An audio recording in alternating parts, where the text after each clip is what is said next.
Hi friends, welcome back from mother news YouTube channel. ఐపీఎల్‌లో 5 times champions అయిన Mumbai Indians యొక్క IPL 2026 review గురించి మనం మాట్లాడుకుందాం. వీడియోలోకెళ్ళే ముందు చిన్న డిస్క్లైమర్. మన ఛానల్‌ని చాలామంది సబ్స్క్రైబ్ చేసుకోకుండానే చూస్తున్నారు. ప్లీజ్ సబ్స్క్రైబ్ చేసుకొని సపోర్ట్ చేయండి.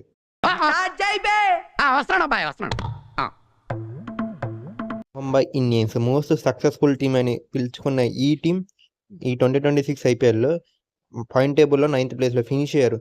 వీళ్ళు గత 4 సీజన్‌లు స్ట్రగుల్ అవుతూనే వస్తున్నారు. దేనికి ఎందుకు ఇలా స్ట్రగుల్ అవుతున్నారు అనేది మనం ఈ వీడియోలో మాట్లాడుకుందాం. Number 1, Rohit Sharma failure. యాక్చువల్‌గా రోహిత్ శర్మ ఫస్ట్ మ్యాచ్‌లో కొట్టాడు 70+ స్కోర్. దాని తర్వాత మిగతా అన్ని 30స్, 40సే. సరింగా స్టార్ట్ ఇవ్వలేకపోయాడు. ఒక్కోసారి 100 స్ట్రైక్‌తో బ్యాటింగ్ చేయాల్సి వచ్చింది. తన పార్ట్నర్ మాత్రం అసలు ఈ సీజన్‌లోనే సూపర్‌గా బ్యాటింగ్ చేశాడు. 450+ రన్స్ కొట్టేశాడు. ఏది 9 ఇన్నింగ్స్‌లోనో ఏమో. అసలు నిజంగా రియాన్ రికల్టన్ మాత్రం ముంబై ఇండియన్స్ దొరికిన ఒక డైమండ్ అని చెప్పుకోవచ్చు. ఇన్‌ఫాక్ట్ రికల్టన్‌కి బ్యాకప్ ప్లేయర్‌గా తీసుకున్న క్వింటన్ డీకాక్ కూడా ఈ ఐపీఎల్‌లో సెంచరీ స్కోర్ చేశాడు భయ్యా. అంటే తను కూడా పర్ఫార్మ్ చేశాడు. కానీ రోహిత్ శర్మ మాత్రం ఈ ఐపీఎల్‌లో పర్ఫార్మెన్స్ చేయలేకపోయాడు.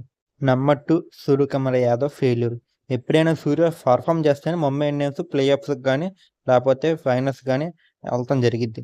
సూర్యకుమార్ యాదవ్ ఏ ఇయర్ పర్ఫార్మ్ చేయకపోతే ఆ ఇయర్ ముంబై ఇండియన్స్ పాయింట్ టేబుల్‌లో లాస్ట్ ప్లేస్‌లోనే ఉంటది. అసలు తనకున్న స్టాండర్డ్స్‌కి, తను చేసిన రన్స్‌కి చాలా తేడా ఉంది. అసలు తనకి ఈ ఇయర్ బ్యాడ్ ఇయర్ అని చెప్పుకోవచ్చు. Number 3, middle order failure. యాక్చువల్‌గా తిలక్ వర్మ బాగానే పర్ఫార్మెన్స్ చేశాడు. తన బ్యాట్ నుంచి ఒక సెంచరీ కూడా వచ్చింది ఈ ఐపీఎల్‌లో, కాదంటలేదు. తిలక్ వర్మ తర్వాత వచ్చే హార్దిక్ పాండ్యా ఘోరంగా ఫెయిల్ అయ్యారు ఈ సీజన్‌లో. అసలు తన బ్యాట్ నుంచి 100 పరుగులు కూడా రాలేదయ్యా. అలాంటి పర్ఫార్మెన్స్ ఇచ్చాడు. అసలు యాస్ ఎ కెప్టెన్‌గా, యాస్ ఎ ప్లేయర్‌గా అంత దారుణమైన సీజన్ అంటే అంత దారుణమైన సీజన్.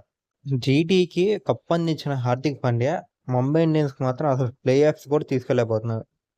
నిజంగా నాకు తెలిసినందుకు హార్దిక్ పాండ్యా బయటకొచ్చేస్తాడు కూడా ముంబై ఇండియన్స్ నుంచి. ఇంకా సరైన ఫినిషర్ లేకపోవడం. నిజంగా ముంబై ఇండియన్స్ దగ్గర బ్యాటింగ్ లైనప్ ఉంది. కాకపోతే సరైన ఫినిషర్ లేడు. గేమ్‌ని ఫినిష్ చేయడానికి ఒక బ్యాట్స్‌మన్ ఉండాలి కదా! తనకి విల్ జాక్సన్ పెట్టుకున్నాడు. తనకి సరిగ్గా పర్ఫార్మెన్సే చేయలేదు. నంబర్ 4, టీమ్‌లో సరైన స్పిన్నర్ లేకపోవడం. ఉన్నది ఒక స్పిన్నర్, అది కూడా మిచెల్ శాంట్నర్. మిడిల్ ఓవర్స్‌లో వికెట్లు తీసుకుని సంపాదించే సత్తా తన దగ్గర లేదు. అఫ్‌కోర్స్ తను మంచి స్పిన్నరే కాదనట్లే. తనతో పాటు అల్లా గఫార్ మాత్రం బాగానే పర్ఫార్మెన్స్ చేశాడు. కాకపోతే తను లేట్‌గా తీసుకొచ్చాడు. ఐపీఎల్ సెకండ్ హాఫ్ నుంచి తను టీమ్‌లోకి వచ్చాడు. సో, చాలా లేట్ అయిపోయింది. Number 5, fast bowling failure. యాక్చువల్‌గా ట్రెంట్ బౌల్ట్ ఇంటర్నేషనల్ క్రికెట్ ఆడతల్లా. సో, తను ఆడేది ఓన్లీ ఫ్రాంచైజీ క్రికెటే. తన దగ్గర నుంచి అంత పర్ఫార్మెన్స్ వచ్చిద్ది ప్రతి ఇయర్ అనేది నమ్మకం లేదు. సో, వీళ్ళు తనకు బ్యాకప్ ప్లేయర్ పెట్టుకోవాలా. తను ఫెయిల్ అయిపోయాడు. అలాగే జస్ప్రీత్ బుమ్రా అసలు ఈ ఇయర్ తనకి బ్యాడ్ ఇయర్. ఐపీఎల్‌లో ఫస్ట్ వికెట్ సంపాదించడానికి తనకి 6 మ్యాచ్‌లు, 7 మ్యాచ్‌లు పట్టింది. సో, జస్ప్రీత్ బుమ్రా కూడా ఈ ఇయర్ ఫెయిల్ అయిపోయాడు. ఇంకా బౌలింగ్‌లో కోస్తా పర్ఫార్మెన్స్ చేసిన ఎవరైనా ఉన్నారంటే ముంబై ఇండియన్స్‌కి లార్డ్ షార్టిల్ డాగ్. నిజంగా టీమ్‌కి వికెట్ కావాలన్నప్పుడు వచ్చి వికెట్ తీసి పెడతాడు భయ్యా. టీమ్‌కి రన్స్ అన్నప్పుడు వచ్చి బ్యాటింగ్‌లో రన్స్ చేస్తాడు. నిజంగా తను లార్డ్ అని ఎందుకు పిలుస్తారో ఈ ఏపీలో నిరూపించి చూపించాడు. ఇది భయ్యా ముంబై ఇండియన్స్ యొక్క సీజన్ రివ్యూ. వీళ్ళు ఇంత దారుణంగా ఫెయిల్ అవ్వడానికి ఫస్ట్ రీజన్ వచ్చేప్పటికి వాళ్ళ ఫాస్ట్ బౌలింగ్ ఫెయిల్యూరు. ఇంకొకటి మిడిల్ ఓవర్స్‌లో రన్స్ స్కోర్ చేయలేకపోవడం.